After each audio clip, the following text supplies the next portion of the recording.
даяа тархсан монголчууд, дэрэгдэн байгаа илэрхийлсэн монголчуудынхаа амар амгалан хэрэг. Монгол төрийн түшээ Батэрдэн авраг маань орж байна. Яагаад та сэнгэлт хүрээлэнд заавал зүүн хойд байл? Бүхэн удам талдаа ямар шүү байдгийг монголчууд ярихдаа бол их талд байдаг гэж дандаа ярьдаг. Тэр үедээ нэг пенальт үзээ тийм ээ.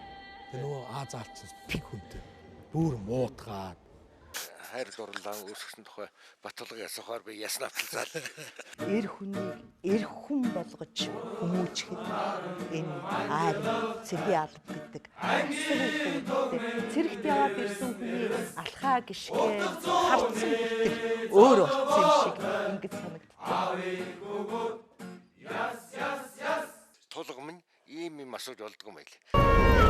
Монгол тулгын зүүн эрх нь